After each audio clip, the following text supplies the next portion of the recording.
Hospital Policlínico La Rosaleda, centro de referencia de la sanidad privada en Galicia desde hace más de 5 décadas.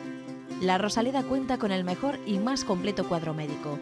Actualmente está formado por casi un centenar de facultativos altamente cualificados que cubren prácticamente todas las especialidades médicas. Además, dispone de unidades específicas totalmente punteras, como la unidad del sueño, antitabaco, neurología cognitiva, neurofisiología.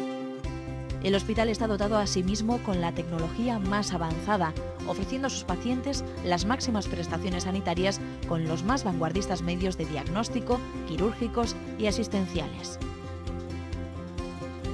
Más de 10.000 metros cuadrados a tu disposición, con unas instalaciones recientemente reformadas para una mayor confortabilidad, exclusividad y el mejor trato a sus pacientes. Y todo ello sin esperas y con una financiación adaptada a tus necesidades. Porque lo verdaderamente importante no puede esperar. Por ti, por los tuyos, Hospital Policlínico La Rosaleda.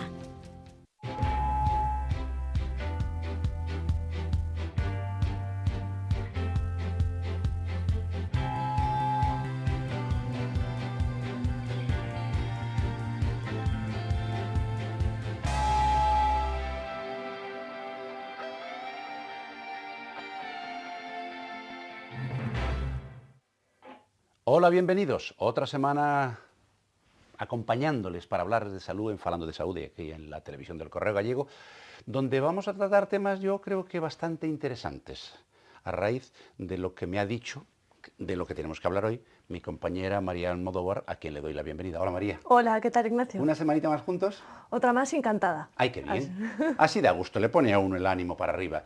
Y nos acompaña también, naturalmente, otras personas que pasaremos a presentar a continuación, después de que María nos diga de qué vamos a hablar hoy. Pues a eso vamos, Ignacio. Así que hoy, en Falando de Saúde, entrevista con 2 expertos en el campo de la reproducción asistida de La Rosaleda. Además, contaremos con las preguntas de los espectadores que plantearán sus dudas sobre el tema estrella de hoy. Por otra parte, el doctor Balboa nos explicará las diferencias entre jaqueca y migraña.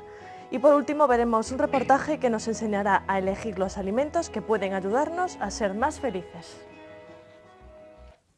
Pues efectivamente tenemos un par de invitados que pasaré a presentarles a continuación, porque el tema que nos ocupa hoy es un tema muy interesante, sobre todo teniendo en cuenta que vivimos en una comunidad autónoma con unos bajísimos índices de natalidad. Bueno, pues hay profesionales que intentan, con su trabajo, con su investigación, con la incorporación de nuevas tecnologías, que aquellas personas que tienen dificultades para poder tener hijos, pues se les eche una manita. Eso que se llama genéricamente reproducción asistida. Y por si ustedes no lo saben, aquí en Santiago hay un instituto que se llama el Instituto de Reproducción Asistida de Galicia, que tiene su sede en el Policlínico de La Rosaleda y donde trabajan 2 personas, un ginecólogo y una bióloga. El ginecólogo es el doctor Codesido, José Codesido. Hola, José, bienvenido una vez más. ¿Cómo estás? Y la bióloga es la jefa del departamento del laboratorio de la Rosaleda, que se llama María José, quiero pronunciarlo bien, López, pero es que pone Rubira, es Rubira, ¿verdad, María José? Sí. Bien.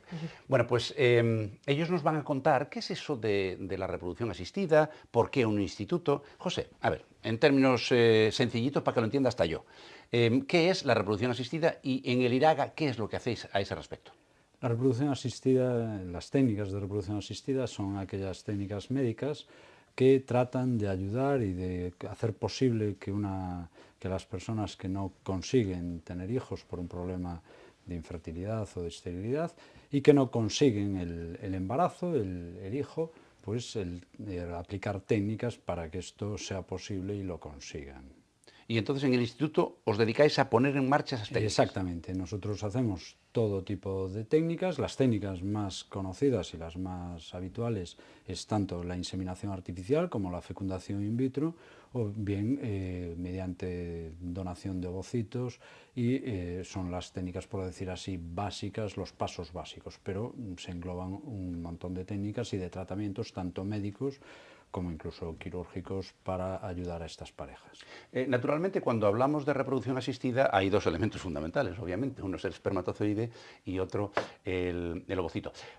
Pero el objetivo es conseguir un embrión, que es lo que sale de la unión de esas 2 cosas, que sea viable. Y, María José, y ahí entra la importancia del biólogo en este proceso. ¿Cuáles son los elementos fundamentales que condicionan la calidad de ese embrión? Bueno, la calidad del embrión la condicionan tanto el óvulo como el espermatozoide y las condiciones de laboratorio que tenemos, el cultivo que se hace. Al óvulo le afecta muchísimo la edad de la mujer, sobre todo a partir de los 38 años. Al espermatozoide la edad no le afecta tanto, pero sí es muy importante que tenga el ADN intacto y que no esté fragmentado, es lo más importante. Y ya que estamos, María José, ¿hay alguna nueva técnica para poder seleccionar los espermatozoides? Sí, nosotros con los óvulos tenemos lo que vamos consiguiendo con la estimulación hormonal, pues conseguimos los óvulos que nos pueda dar esa mujer. El espermatozoide hasta ahora lo seleccionábamos morfológicamente. Ahora tenemos unas nuevas técnicas como las placas Pixi que nos permiten saber qué espermatozoide tiene el ADN intacto, no fragmentado y que no va a entrar en muerte celular programada. Con estas placas estamos teniendo muchísimos resultados, muchísimos embarazos y realmente me están yendo muy bien y nos dan muchísima más información. ¿Y eso, María José, significa que a todo el mundo hay que aplicarle esta tecnología Pixi o realmente no es necesario? No, las placas Pixi no son necesarias para todos. Intentamos hacer un estudio individualizado de cada pareja y de cada tratamiento en cada momento. Si el equipo de ginecólogos y biólogos consideramos necesario el uso de estas placas Pixi, se hace y va muy bien. Normalmente van todo bien, se consigue embarazo.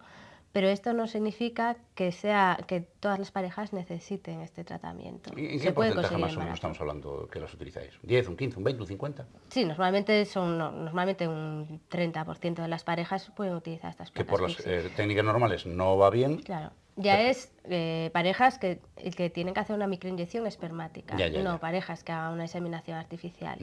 Entonces ahí ya estamos separando bastantes parejas. ¿Cómo lleváis a cabo este cultivo embrionario y sobre todo pues, de qué manera se controla? El cultivo embrionario se controla en el laboratorio y se controla un montón de factores, la temperatura, la humedad, los incubadores, todo eso es un control diario. Y aparte lo que hacemos nosotros es individualizar cada paciente, es decir, nosotros tenemos un incubador separado para cada paciente. No vamos a afectar la calidad de unos embriones cuando estamos mirando a una paciente con la paciente de al lado, de tal manera que cada uno lleva su incubador, lleva su sistema y solo se van a ver en ese momento de esa pareja, nada más. Los otros se quedan en cultivo tranquilamente sin verse afectados por la evaluación. El uso de estas nuevas tecnologías para facilitar la consecución de un embrión viable y, a ser posible, carente de problemas genéticos, ¿ha mejorado realmente, José, los resultados clínicos de la fertilización in vitro? Sí, el laboratorio, las técnicas de laboratorio son fundamentales, por mucho que a los ginecólogos casi nos disguste, ¿no? Siempre nos gustaría tener mayor importancia y mayor peso en lo que es el conseguir el embarazo, pero cada vez las técnicas, las mejoras actualmente van encaminadas muy fundamentalmente por el trabajo del laboratorio y el mejorar las técnicas tanto de selección ya de los gametos como luego las preparaciones, etcétera, hacen que los resultados sean magníficos. Hemos obtenido unos resultados, ahora nosotros estamos englobados en una asociación que es la Asociación Nacional de Clínicas de Reproducción Asistida, ANACER, y en ellas se exponen y se comparan los resultados para tratar de obtener mejoras, que cada uno exponga los sistemas que utilizan para mejorarlo. En estas exposiciones nuestros resultados han sido de los mejores y en concreto en la inseminación artificial ha sido de los mejores, y yo creo que el éxito fundamental de esto es la selección, la preparación seminal, y el trabajo del laboratorio es fundamental. Trabajo en equipo. Ya que estamos hablando de novedades, también, María José, existen novedades en lo que es en el campo de la estimulación ovárica. Sí, hay medicaciones nuevas que nos permiten, pues en vez de llevar unas inyecciones todos los días, diarias, que es un poco latoso para la paciente, tenemos una medicación que se da en primero o segundo día de estimulación, lo explicará mejor el doctor Codicido, Y los primeros 5 días de estimulación hormonal no tienen que estar con inyecciones continuas. A partir de ahí se sigue haciendo el control ecográfico, se sigue llevando controlada a la paciente hasta que estén los óvulos preparados para ser extraídos. Pero eso sí que nos mejora mucho el sistema de controlar a las pacientes, sobre todo a las donantes, que no se tienen que estar pinchando todos los días. Y la pregunta obviamente cae por su peso. ¿A qué pacientes hay que aplicarles esa medicación? Porque supongo que no será a todo el mundo. No, normalmente las estamos utilizando con donantes. Es una medicación nueva, que a veces es más fácil de administrar. Es más, muchas veces se la administra la propia enfermera del centro, se la administra y hasta el 5.º día, como digo, pues no tiene que volver. Y normalmente son esas, o pacientes que el ovario responde bien, que no tienen aparentemente ningún problema para recibir esa medicación y para esta estimulación. ¿El objetivo cuál es exactamente de la medicación? El objetivo ¿Conseguir qué? Conseguirlas, tenerlos controladas, Ajá. con menos inyecciones diarias. Vale. Las inyecciones son muchas menos. Entonces es mucho más fácil. Efectividad y comodidad. Comodidad, sí, y que nosotros estamos seguros que esa medicación se está poniendo bien. Claro, claro. Ya que se ve que hacen estudios con los fármacos, en el propio centro Iraga también hacen otros estudios de investigación relacionados con este campo. Sí, nosotros, aparte de estas pruebas de fármacos que son ya en estudios basados en la evidencia, nosotros luego hacemos nuestros propios estudios y estamos integrados en un grupo de centros que estamos haciendo trabajos colaborativos. En concreto estamos trabajando en 5 diferentes aspectos de tecnologías, etcétera, y nosotros en concreto, Iraga, pues lidera 2 trabajos que yo creo que son muy interesantes. El primero es sobre los resultados de los recién nacidos obtenidos mediante técnicas de reproducción asistida, que hasta ahora se ha mirado un poco de reojo, es decir, saber que el producto que obtenemos pues es bueno. Entonces es un estudio sobre las anomalías encontradas en los recién nacidos obtenidos mediante estas técnicas. Se ve que son prácticamente similares a los de la naturaleza, pero de todas formas aún es un estudio que está en recorrido y estamos juntando una amplísima cantidad de datos. Estamos hablando de en torno a los 10.000 recién nacidos que estamos estudiando para ver si la sensación que tenemos nosotros, que es de que los niños son sanos, evidentemente, pues que eso se vea corroborado por un estudio científico serio.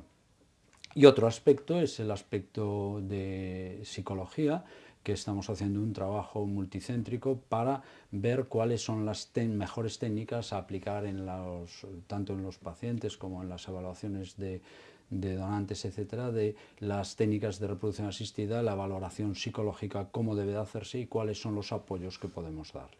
Eso significa que en el equipo debe haber también un psicólogo. Y la pregunta es obvia, José, ¿y qué pinta un psicólogo en el equipo vuestro? O sea, ¿cuál es su función? Bueno, la función del psicólogo es muy importante. Por un lado hay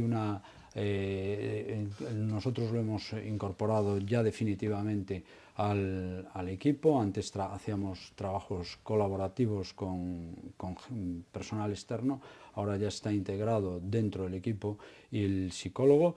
Es una pena que no haya venido hoy, pero bueno, otro día espero que podáis invitarlo. Ya tenemos tema para otro programa.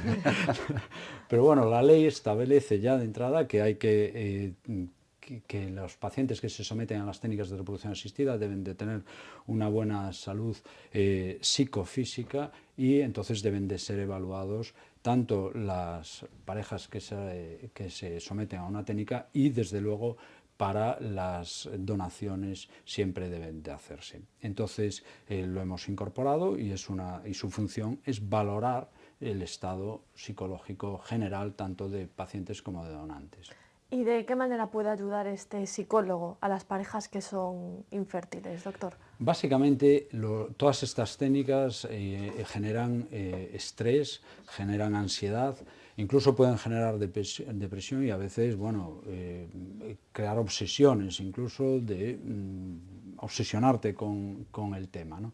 Entonces, todo esto es lo que trata de evaluar el psicólogo, de evaluar si estos problemas existen, depresión, dolo, bueno, etcétera, y luego tratar de buscar la mejor manera de ayudar a los pacientes en este sentido para disminuir todos estos factores que muchas veces pueden condicionar el resultado. Es decir, una persona muy estresada, con mucho agobio, etcétera, pues ya simplemente por ese hecho y por todo el deseo en sí mismo de conseguir el embarazo muchas veces puede provocar el que no se consiga ese embarazo. Es que ya que habla usted del estrés, yo hace unos días leía en un artículo en el periódico que parece ser que es comparable al estrés que pueden sufrir incluso pacientes de cáncer. Sí, es verdad. ¿Es verdad? Sí. Claro, hay que darse cuenta que tanto el cáncer como estas son técnicas que van a la base de nuestra propia naturaleza. Es decir, cuando tú tienes la desgracia de tener un diagnóstico de una enfermedad maligna, pues evidentemente lo que se compromete es tu vida, tu vitalidad. Y en esto es algo también básico en nuestra naturaleza, que es la reproducción, el intento de continuidad. Y entonces eso es algo realmente que puede provocar mucho estrés y una situación realmente agobiante para la pareja, ¿no? Es que no es poca la ansiedad que produce la perpetuidad de la especie, casi nada.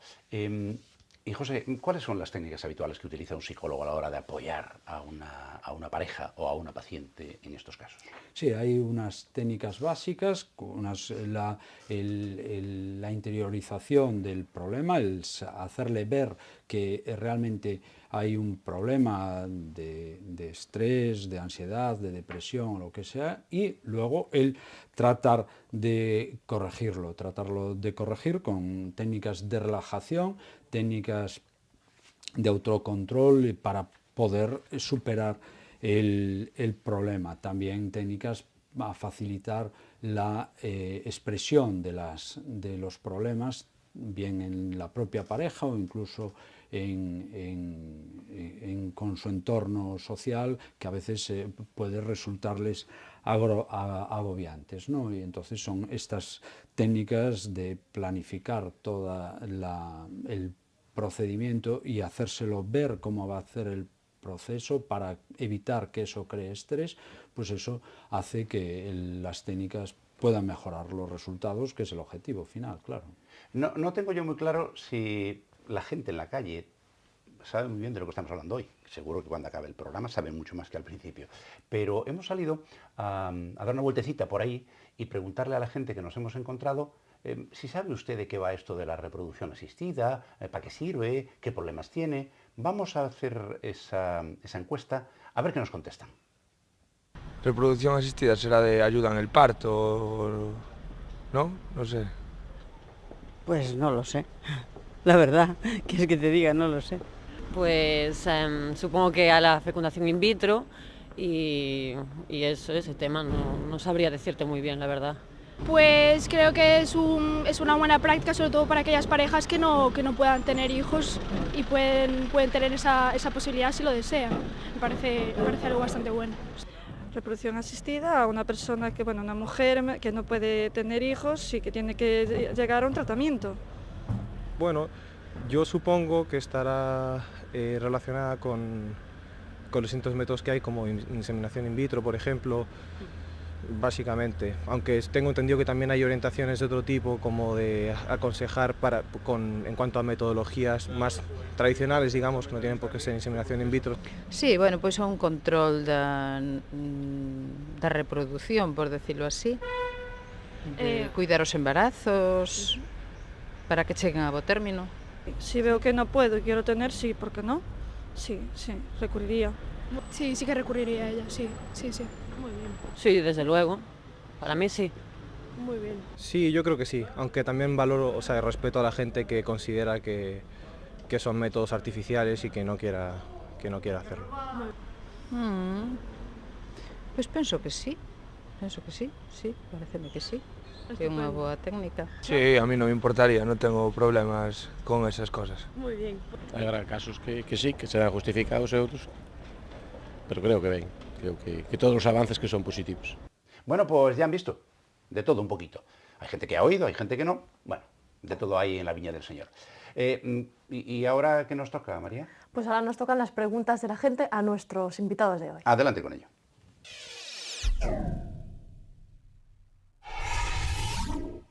Esta sección está para ustedes, queridos espectadores, así que ustedes pueden seguir enviando sus preguntas, sus dudas a través de las redes sociales, como son Facebook y Twitter, o si prefieren enviarnos su mensaje a través del correo electrónico, pueden hacerlo a falandodesaude@correotv.es.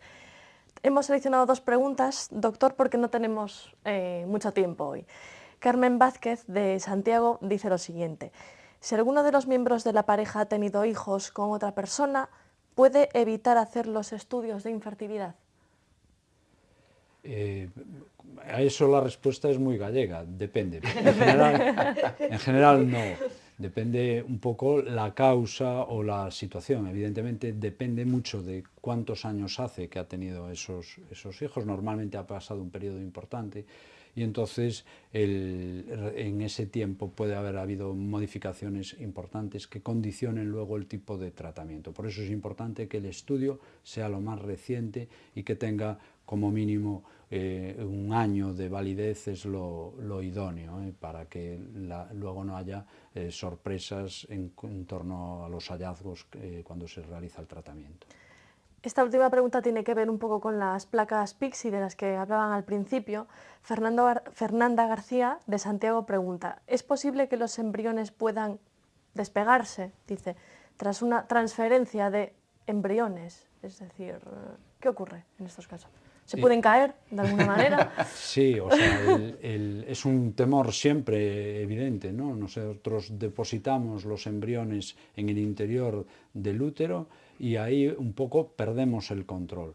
De todas formas, lo hacemos la técnica de transferencia, que se llama así, de colocar los embriones dentro del útero, lo hacemos ecoguiado, con ecografía, viendo exactamente dónde quedan, y normalmente luego el útero se ha visto también mediante ecografía cómo recoloca el embrión en el lugar más idóneo para que evolucione correctamente. Y curiosamente se ha visto por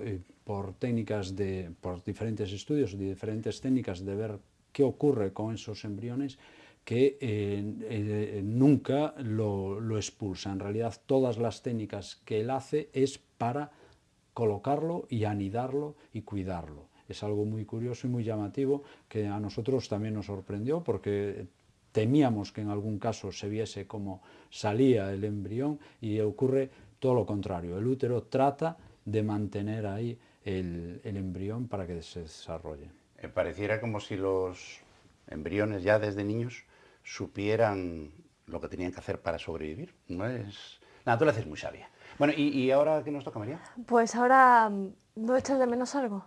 ¿No? No, por favor. No, por favor. El terror de tu examen. Ya me lo conozco, A ver, ¿qué se te ha ocurrido hoy? Pues mira, hoy se me ha ocurrido una cosa que es que, a ver, ¿existen diferencias entre jaqueca y migraña? Explícanoslo. Atiza, pues casi nada el aparato. Bueno, la buena noticia para ti es que no hay diferencia. Anda, oye, me Vamos sorprendes. A ver, hay una diferencia. La diferencia es simplemente lingüística, porque jaqueca y... ¿Cuál me dijiste? Migraña, eso. Migraña, jaqueca sí. y migraña significan exactamente lo mismo. Lo que ocurre es que la palabra migraña proviene del griego y la palabra jaqueca viene del árabe. Y además está documentado lingüísticamente. Básicamente es un dolor de cabeza, pero no un dolor de cabeza cualquiera, como tenemos de vez en cuando, que te duelen unas orillas, no. Es un dolor de cabeza importante. Bueno, hay gente que por culpa de una migraña el dolor es tan intenso que ha llegado a suicidarse. Es un extremo, tampoco se asusten cuando les duela la cabeza, ni mucho menos. ¿Qué es lo que ocurre en estos casos? Pues es un dolor de cabeza intenso. Lo de migraña viene de una palabra griega que es hemicránea, que significa la mitad del cráneo.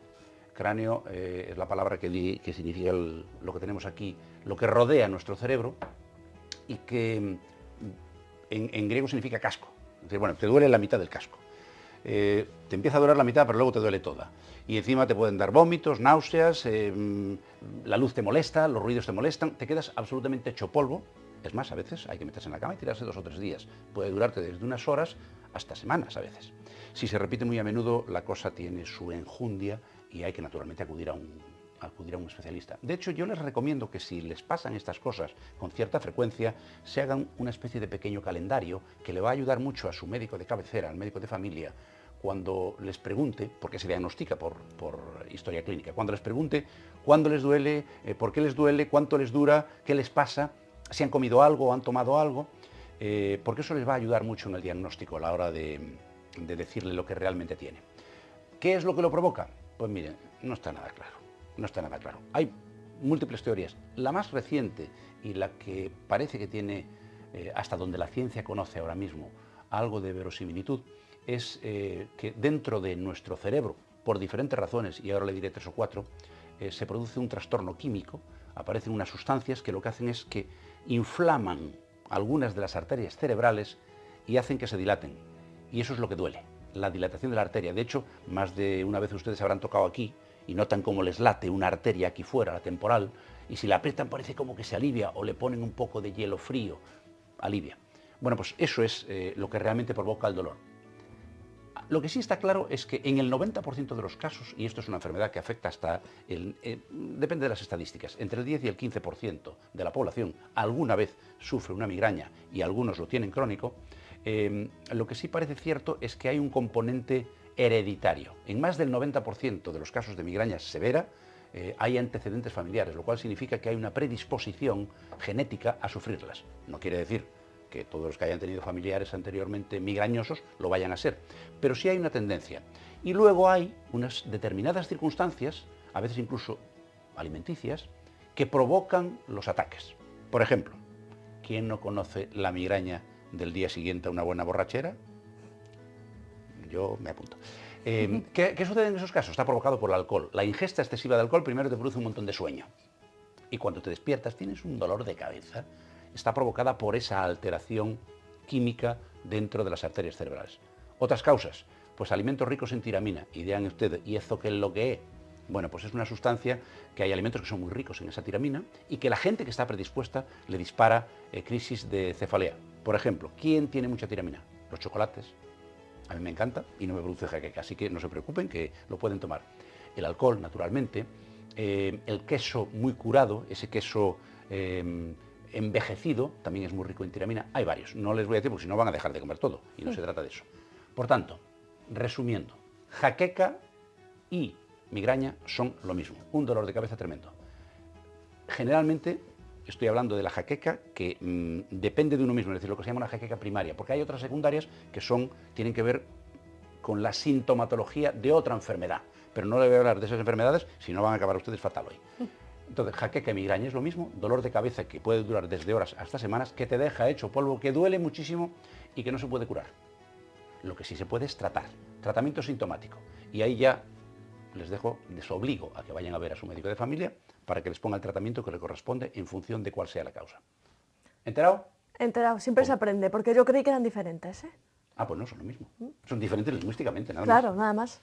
¿Y ahora? Pues mira, ya que has hablado de alimentos, ¿qué te parece si nos vamos a ver un reportaje de alimentos también, pero de aquellos que nos pueden hacer ser un poquito más felices? ¡Ay, qué bien!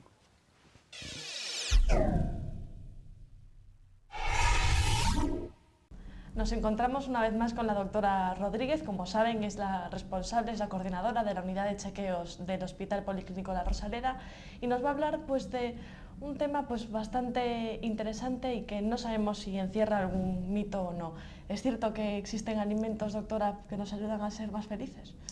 Bueno, pues sí, en cierto modo sí. Efectivamente, bueno, las nuevas digamos, tendencias gastronómicas y bueno, hay muchos grupos que apoyan esto, se basan en efectivamente cierta propiedad que tienen algunos alimentos en estimular o activar neurotransmisores cerebrales que inciden, y que eso está probado realmente, a nivel bueno, los centros del placer, incluso se habla del buen humor, de hecho se llaman alimentos antidepresivos. Bueno, evidentemente además el mecanismo de acción es muy parecido a lo de nuestros antidepresivos. ¿Qué pasa? Que es como todo, o sea, los antidepresivos tienen una concentración que un alimento no consigue. Ahora, evidentemente, bueno, pues algo realmente pueden lograr y algo.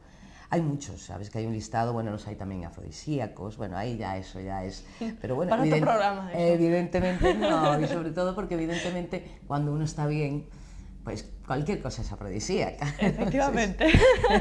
Entonces, bueno, ahí sí que, pero bueno, mira, se habla, todos conocemos la fresa, pero por ejemplo conocemos el tomate también es uno de estos medicamentos, alimentos que bueno, de alguna manera nos hacen más felices. Está el plátano, de hecho hay un grupo que son el Mood Food, que precisamente es una tendencia gastronómica que nos habla mucho de qué alimentos son buenos. Ellos recomiendan comer un plátano todos los días y chocolate todos los días. Hombre, yo creo que estaríamos un poquito... Eso está muy bien. Estaríamos un poco gorditos. Pero bueno, también, por otro lado, ellos dicen que todo lo que nos puede engordar esto, que tampoco lo vamos a comer en grandes cantidades, ¿por qué no bajarlo con ejercicio? Cosa que también da bienestar, da, digamos, alegría y placer al cuerpo, con lo cual, bueno, pues yo creo que más que alimentos que dan buen humor, hay alimentos que dan calidad de vida. Evidentemente, por ejemplo, las carnes rojas no se recomienda comerlas más de 2-3 veces por semana porque terminan irritando el intestino, con lo cual nos crean irritabilidad. Todos aquellos alimentos que de alguna manera nos producen estreñimiento, por ejemplo, del que ya hemos hablado en otra ocasión, evidentemente nos producen irritabilidad, o aquellos que nos producen gases, con lo cual hay alimentos que no nos producen este tipo de molestias y que además, ya te digo, realmente sí que activan. El chocolate, por ejemplo, tiene la teobromina, que activa un neurotransmisor que dice que incide en el centro del placer. Sabemos además que incluso hasta llega a enganchar, y es verdad, bueno, de hecho se le llama el sustituto de un placer terrenal, y la verdad porque, bueno, de alguna manera nos da una sensación de gusto, de confort, que ¿por qué no aprovecharlo? Es decir, bueno, mito, sí hay mucho, se exagera mucho del tema, pero sí, con mucha, la verdad que con base de verdad. Entonces, aprovechémonos de estas cosas, porque no, mal no nos van a hacer comer un plátano o un chocolate de vez en cuando, mal no nos va a hacer tomate, fresas, cerezas también las recomiendan, al margen ya del marisco y esas cosas, pues está muy caro. Con lo cual, vamos mejor a lo que tenemos en la tierra y démosle pasar al cuerpo, ¿por qué no?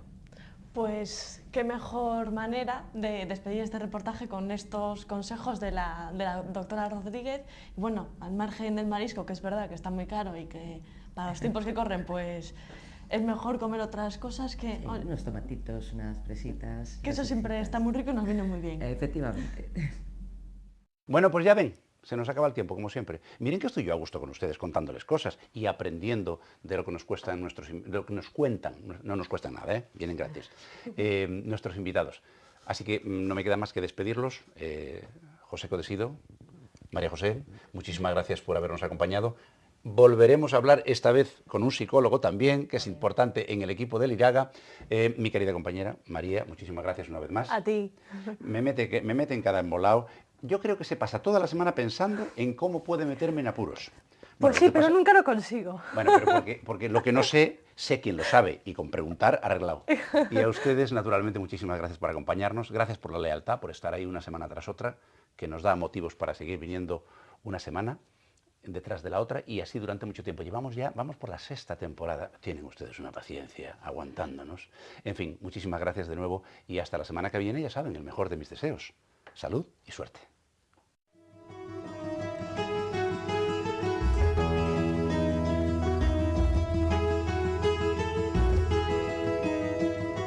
Centros Médicos La Rosaleda han patrocinado este programa.